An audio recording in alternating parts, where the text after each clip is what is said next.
Welcome everybody. Hi, it's me, Kiki. What is going on, people? Listen, you know I say I'm always have an amazing person, but I'm having one of my old time friends, someone that is, you know, I've been inspired by, and he is famous and he's been doing his thing, and I just love him. So guys, welcome Mr. Donald D. I'm not even gonna get Donald D was a part of, I always say the Zulu Nations, but it wasn't the Zulu Nations, right? No. Right? I was part of a group in the Zulu Nation called the Funk Machine. Oh, right. So, but B-Boys is what you were. Yep. That's what made your mark. But guys, welcome Mr. Donald D. Donald, thank you for coming on. You're welcome. Thank you so much. All right. And I want to sit back and say Donald has an amazing story, guys. He was raised in the Bronx, went to LA, you know, hung out with Ice-T, and now you live in Italy. Okay, I'll get everything wrong. But how is Italy? Land of pizza. Land of pizza, pasta, wine, vino. How is it there? Like, I'm gonna come to Italy. I gotta do that. How is the atmosphere there? What do you do there? Well, you've seen the Godfather movie, right? That's Italy. That's Italy in the south. It's Sicily. I'm joking. Okay. Italy is good. Italy is a very cultural place. You know, I'm in Florence, Italy, so it's a lot of history here. A lot of history in the Tuscany region. But for me, everything I saw on TV of Italy, I see it being here. Whether it's the mafia, it's the wine, it's the pasta, the pizza, Pisa, the Leaning Tower, everything's here. Rome, the Colosseum. I don't see it all being in Italy. Right. So I even learned, like, I love my New York pizza. I miss it, but I learned how to make my own pizza living in Italy. Wow. I might have to open a restaurant up when I get back to America. And so can you speak a little Italian? Sì, come stai? Come ti chiami? I don't know what you said, but yeah, okay. I'm asking you, what is your name? Oh, listen, I'm so bad at languages, but I think it's such a sexy, it's sexy. It's a sexy language. But I'll tell you a funny story. When I was in high school, I never went to my Italian class, and I told the teacher, I don't want to take Italian because I'm never going to need this language, never, ever. Yeah. And then I'm in a place where I needed it. Because I never went to French class, I never went to Spanish. I weren't so much Spanish, some because I played baseball, and I played most of the leagues I played in was 95% Puerto Rican, so I had to know some Spanish. Right. Growing up in the Bronx. Right. And well, shit. Listen, you learned did it take you a long time to learn Italian? Yeah, because when I first got here, most of everybody I was working with wanted me to speak English so I can help them perfect their English. Oh, okay.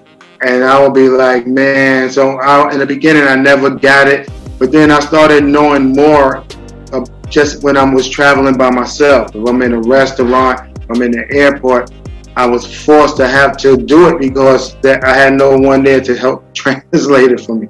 The key was they would say, watch TV in Italian, which I hated because if I'm watching NBA game, I want to hear with the Marv Albert voice. If I'm watching a movie, I want to hear De Niro in his voice and not Italian. Oh, you know. Okay. And do they really take breaks in the middle of the day and shut everything down early? Yeah. Really? Like in the morning, like I say, a store opens up. It's open up from say 8 to 1, and then they close down and they open back up at 4:30. Wow. Italy is good because then you think the month of August everyone goes on vacation for the whole month. Wow. So right now people are gonna be soon returning home from their monthly vacation. I mean, over here the healthcare is free. Can't beat that. Wow. And is it good healthcare? Is it the health? Yeah. Wow. No matter what you need. If you need surgery, there's no, yo, let me see your insurance card or whatever. No. They taking you in the hospital, you getting your surgery done. Wow. Donald, that's great. So I could say you're never going to move back to the States. No, you know what? I was thinking about it because the family wants to. Because what my daughter wants to do after high school is get into a field of animation, and she wants to sing Disney theme songs, and it'll be better in America for what she wants to do. Mm-hmm. So we're looking for opportunities on that. Mm-hmm, mm-hmm. So you might see Don D back in the Bronx becoming Chef Boyardee, cooking up Italian cuisines and somewhere on the West Coast or East Coast. Yeah. Let's see how it plays out. Oh wow! Okay, so let's get to the Donald. Take me back. How start off? How did music become your life? How did you get into music? Started from home. My mom playing the records. James Brown, Temptations, Sam Cooke, Gladys Knight, whatever music that was out in the 70s was played in our house. You know, I was intrigued with the records spinning on the record players. I won't say turntables because we had a component set, a record player, or all the 45 stacked up and each 45 falling. You know, listening to all the Motown music is what intrigued me. And what was so amazing to me was the albums covers. I used to just stare at album covers and just read all the credits on the back. Who was the musicians, who played what, who was the singer.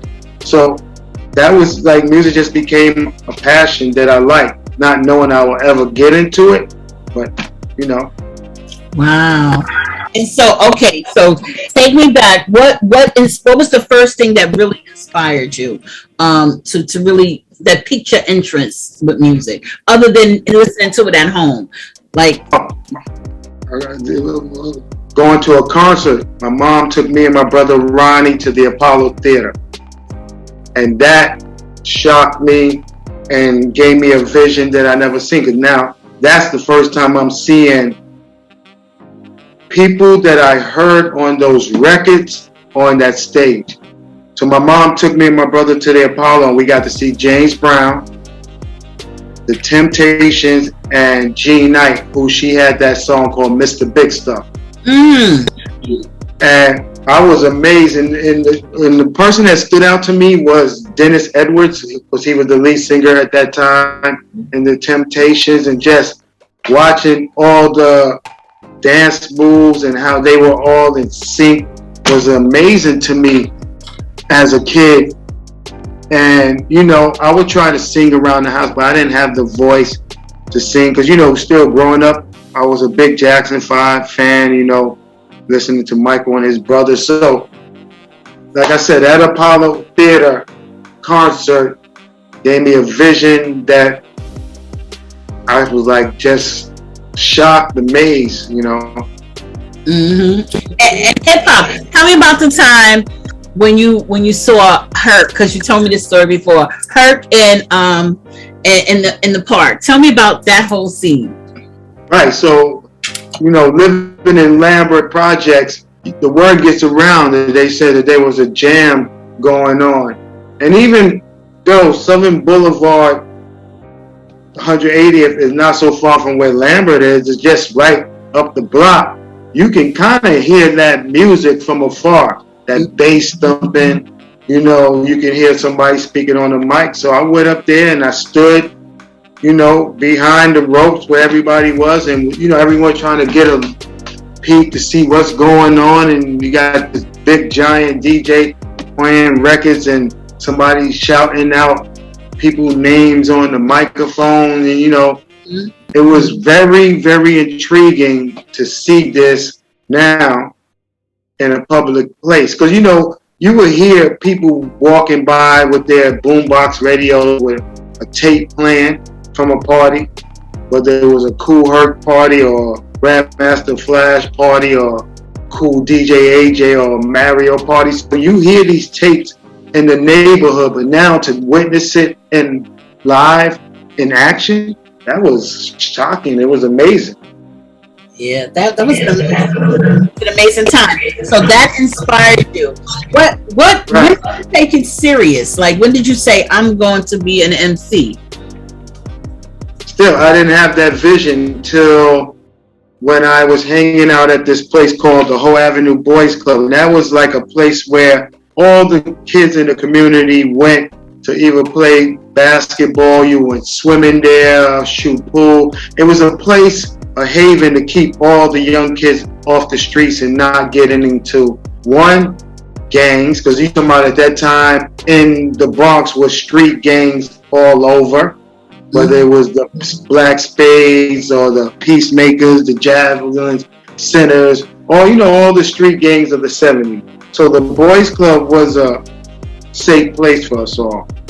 Okay. So I wound up meeting a friend named Easy AD, or at the time he wasn't Easy AD, he was Adrian Harris. And me and him played on the same basketball team, and we hung out. So there was a guy who sat at the front door of the Boys Club. You had to have a membership card to get in the place, and he would ask you for your card, and he would check your number off on the paper. But he'll be sitting in the front of the door with this boom box of these break beats playing. So I remember one day we just asked him, who's that DJing on the tapes? And he was like, that's me. And we was like, wow, So then one day he just asked us, yo, do y'all know how to MC? And we just said, all right, yeah, we do. We know how to MC, but we really didn't. So he said, all right, why don't y'all just come to my house tomorrow and I'll cut some beats and y'all just rhyme. And we had no clue what to say, so we just said a bunch of mumbo jumbo because we had not had the vision of seeing MC really rock a party. So I kind of went off what I saw at a Kool Herc party, saying somebody's name, and I think they said throw your hands in the air, clap your hands to the beat. They might have said yes, y'all. So that was our introduction to that up until when I went to another jam and I saw my first MC really get down. And who was that? And that turned out to be, so this was at a park called 123, which was more in the Soundview area of the Bronx. A friend of mine, Andre Harris, told me to go with him to a Disco King Mario jam. And there was an MC on the microphone named Busy B Starsky, and he was the first MC that I heard say rhymes. He was up there, float like a butterfly, sting like a bee. I got more rhymes than Muhammad Ali. And I ran to the corner bodega and got a paper bag from the corner store. The guy gave me a pencil and I wrote down everything Starsky was saying on the mic. And then once we did our first As Salaam Brothers party, because at that time when me and Easy AD was rhyming with DJ Rashid, we really weren't a group. Then once we did a few practices with Rashid, he was like, the group is called the As Salaam Brothers. We was like, all right. So now when we did our first jam, it was in a empty apartment. Back then you had a lot of empty apartments in the buildings. And I remember we had like the turntables and microphones was in one room and the people that was dancing was in another room. So we actually couldn't see the people dancing. But they can hear us because we had speakers in that room. So I was on the mic saying Busy Bee rhymes, blah, blah, blah. And then some guy said to me, yo, you're saying Busy Bee or Starsky rhymes. And from that day, I said, okay, I got to go home and write my own rhymes. So DJ Rashid would give me a cassette of him cutting up break beats. And I sat one day on the stoops of Lambert House's 1026, and I wrote my first rhyme there, listening to the beat. And it went dip, dies, recreate. It's not an MC that I imitate. Got my own style, my own rhyme to show that I can rock your mind. I'm not telling a tale or fantasy. I'm just Donald D from the top of the key. When I shoot the ball through the net, put your money on the table and place your bet. If you win, if you lose or you win. Don't forget you can do it again. So party people, get in the groove. As I rock to the beat, I do it smooth. The microphone to rock. The money I got from the bottom of the sea to the World Trade top. I'm a rhyme designer, the women finder, the virgin breaker, the money maker. Donald D. Rock the hell. Come on. You remember it perfectly. Wow. That rhyme would never leave my mind because that's the first, and I even set that rhyme on my second album. I had to put that because that was just my first memory. That's like your baby. You never forget your baby. Yeah. So was that the start with Bboy? How did you get into Bboy? How did that start? Oh, my whole story of the Bboy starts way before that. Because like I said, I'm in the As Salaam Brothers, but then we break up, and a friend that, well, I didn't even really know her. She lived in my building. Kim Anderson lived in 1026 in Lambert House. And she was like, yo, my boyfriend is a famous DJ, part of Zulu Nation. He has a group called The Funk Machine. And I had already saw Afrika Islam always going in and out of Lambert houses. So he introduces me to him one day, and he said, all right, come try out for my group. And I tell him I have a rhyme partner named Easy AD, so we both go try out. And you know, we were in this basement of DJ Superman house, and there was DJ Jazzy Jay there, and we tried out, and they basically liked me, but they didn't like AD. So I was basically ready to walk off with AD and just say, you know, he's like, nah, go ahead, man, get down with these guys. It's your shot to be part of a big group. Because you know, I used to go to Bronx River jams, and I would watch like, you know, Bambaataa doing jams in Bronx River with Pow Wow and Lisa Lee and MC Globe and Mr. Biggs, all the Soul Sonic Force and Love Kid Hutch and all these guys on the microphone. So now I went from watching them to now being on stage with them.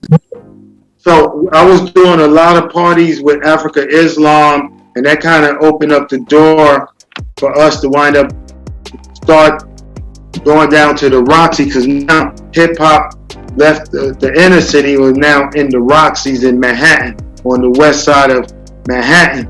So that scene kind of merged the punk rock scene with hip-hop. And Afrika Islam became the resident DJ in the Roxy's.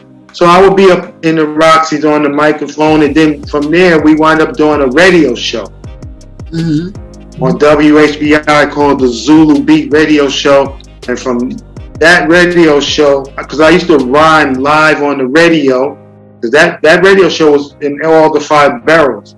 So the owner of Vintertainment Records came down to the station, because he would listen to the station, and he came and asked me, did I want to make a record?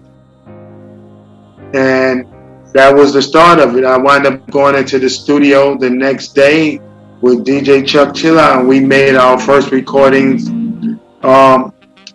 with the B-Boys. Wow.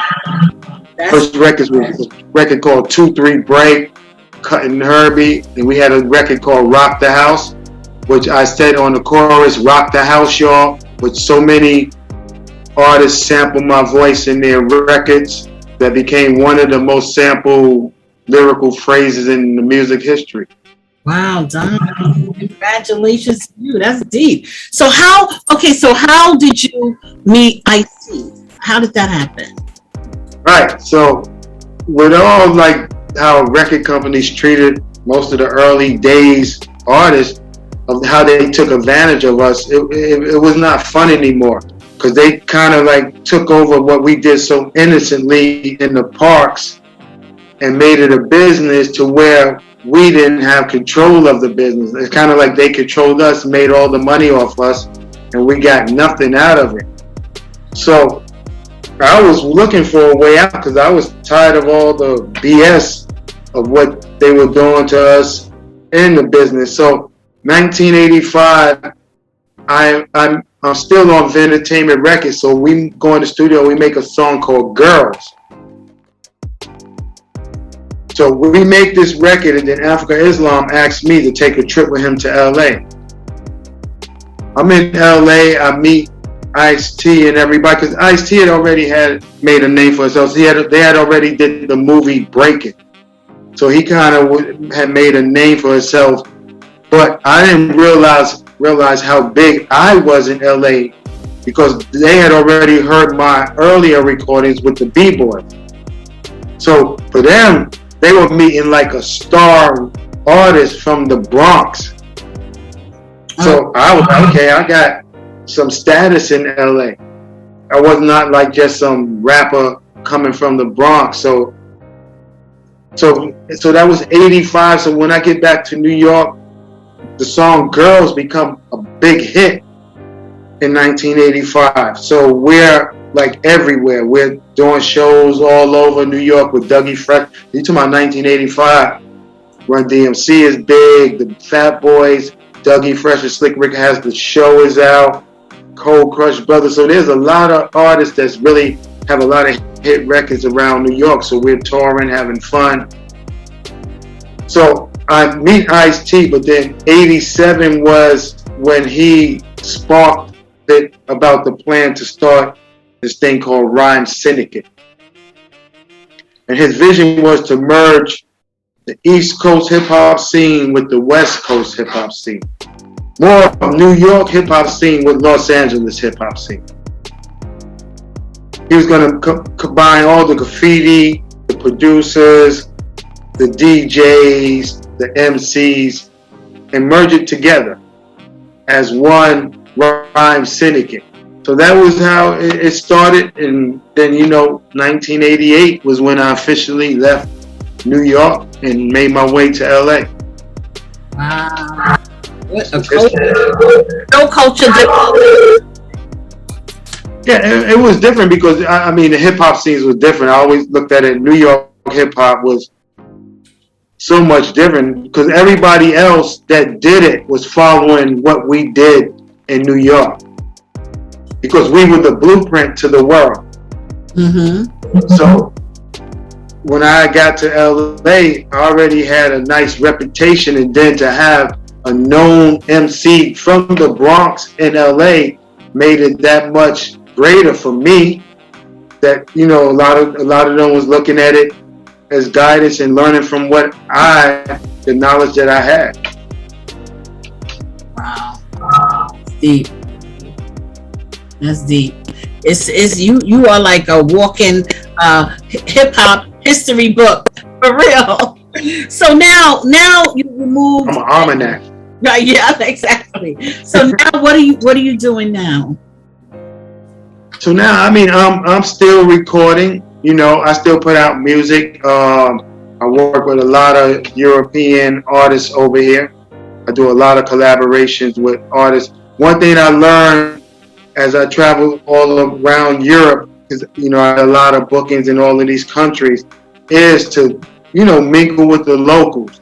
Because a lot of these locals, they look up to it. See, Europe has never really followed the trend of what's hot now. Yeah, you have some artists here that look at the Lil Waynes or the Tigers in them and doing a lot of trap stuff.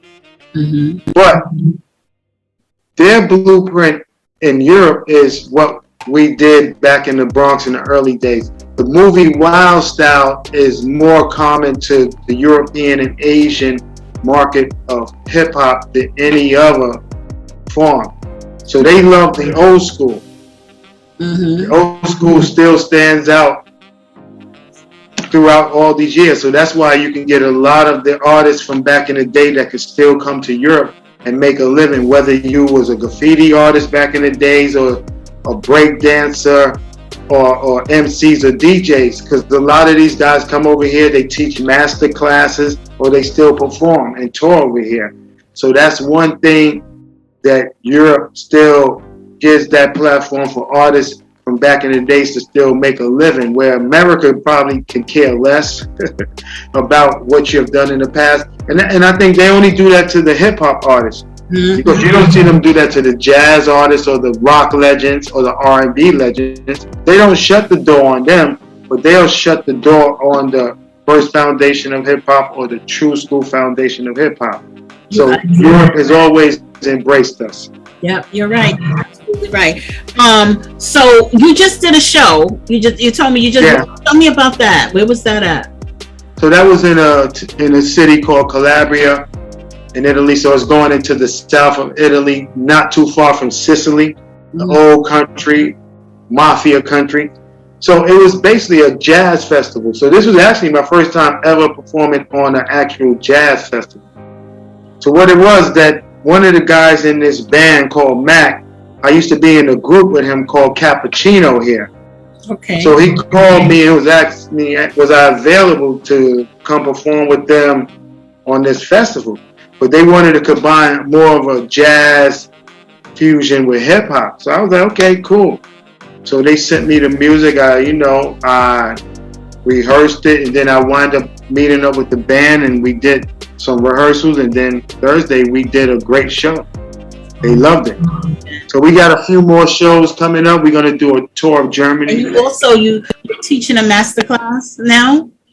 Yeah. So and it's funny how this started, because I had a friend of mine who also he's an artist from LA. He's in a group called the Alcoholics or the Licks, and he was living in Sweden. In a city called Malmo. So he was over there. He worked for this community center over there with, troubled kids, teens, and whatnot. So he would have different artists come in to teach them different forms of hip hop. So he was like, yo, D, come on, man. You know the history. You was there. You should start teaching hip hop history to these kids.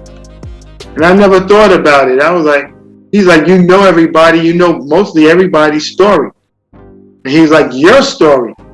So they started bringing me there for a 2-week course where I basically taught them the history of Kool Herc, Grandmaster Flash, Sha Rock, basically that first generation of hip hop. I was teaching these kids because they had no clue. Even though there was the internet, nobody was really searching for how it started, where it started, with who it started. So I was giving them history lessons on it, and then I would do projects. So say if I taught them the history of Kool Herc, if there was some of the guys who knew how to rap, I would say, okay, let's make a song about Kool Herc. I will have them research all what Kool Herc did, where he was from, and if there was some kids that knew how to make music, I have them make the beat. And not only did I have them rap on the song, I would rap on it also with them to make it even authentic. A lot of fun with Pac hanging out in LA. Because it's funny how me and Tupac met. We met in the city of Detroit. So we're on the Public Enemy tour. At this time, Tupac is a dancer in the group Digital Underground. So we in the hotel, so we're trying to get to the after party, but the elevator is packed with people. You know, if the elevator is overweight, that thing will stop. So the elevator gets stuck between floors, and we strike up a conversation. He was like, yo, you Donald D from Rhyme Syndicate, right? And I'm like, yeah, you Tupac from Digital Underground. And that's how we met in that elevator.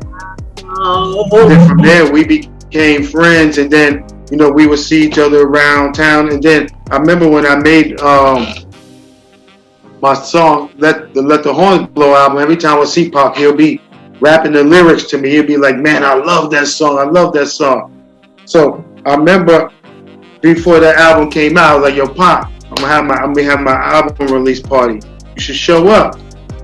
He's like, yeah, I'm gonna be there. I said, but nah, you ain't gonna come. You too Hollywood now. Because at that time, he had already did Juice. And all of that, but Pac wound up showing up. We hanging out, we having fun, we're partying, man. So I shared a lot of good moments when I remember Pac was even trying to get me to come join Death Row Records, and that was the last conversation I ever had with Tupac. He was shooting a video called "Toss It Up," with Aaron Hall and Casey and JoJo. So we're sitting there on the set, and he's telling me, "Yo, D, man, you should come join Death Row. Come get this Death Row money." But you know, I had already was hearing all the horror stories. Okay. So he's telling me come join, but then he's telling me, "Yo, but I'm getting ready to try to start my own thug life record company and do my own thing." I said, "So you confusing me? You want me to come join this company, but then you're going to go start your own thing?" And then I never had a conversation with him because then the whole Vegas thing happened, and you know that the rest of that. And even the night that Biggie got killed, me and Afrika Islam was at that vibe party. Wow. That's deep. I'm telling you, I'm gonna have to have a part 2. I'm gonna have to have a part 2 because I'm running out of time. Donald. Yeah, because we didn't even get to talk none of the history with me and Ice-T. So when you think about that, we did. We gotta have a part 2 because I haven't seen you in so long. I mean, years. When I was living in the Bronx and you came up to my apartment and stuff, I haven't seen you in a long time. So I can't wait. Maybe our next interview it'll be live. You know, we gotta link up, and I know I'm gonna try to do some stuff with you out there. But I so appreciate you. I appreciate the time that you took. You feel like my old friend. I haven't talked to you. We've been doing this interview thing for a minute though, right? Going back to we've been trying back and forth trying to get it linked in. Yeah, because I know you're very busy, and you know you have your family, and you know you're busy, you're doing stuff, and we didn't even get to like all the music stuff that you're doing now. But we will have a part 2. So guys, please. Yeah, next time we should bring Jazzy Jay and Brother B in. Oh my God, I love Jazzy so much. Yes, we should bring him. He would love that. I'll be trying to get him on an interview. Maybe if you tell him, he'll get on an interview with me. But I'll be trying. He better. And I want to just give a shout out to all the up and coming artists too. Just, you know, the ones, because I know this business can be cruel, it could be hectic. You know, if you get into it, you just got to stay the course, because you're going to get a lot of people trying to knock you down. I mean, one thing that the artists have over the advantage they had over us, they have the internet. Yeah. We had to depend on record companies to get our music heard all over the world. So now artists can just do it themselves from their bedroom, make their beats, record their voice, put it on YouTube, put it on social media, and just do their thing. But just stay the course and, you know, just be honest with yourself, because it could be a cruel game, you know. And then once you blow up, because once you blow up on the internet, there's going to be labels coming to knock down your door to get you signed to them. And then once you do that, you're going to be under their umbrella. But if you feel that you can make it on your own and stay in your own lane, do that. Don't depend on no record companies, because once you get in under their umbrella, you don't have control of your career no more. Wow. So, Donald, thank you so much. I appreciate you. I appreciate you for the knowledge. Thank you for coming on to the Artist Corner. I appreciate you too. And keep doing your thing. We need shows like this. You know, no one is opening up avenues for artists in the yesteryears or now years to just have a platform to speak and share their content and just be themselves. It's important. Yeah. Thank you, Donald. Thank you so much.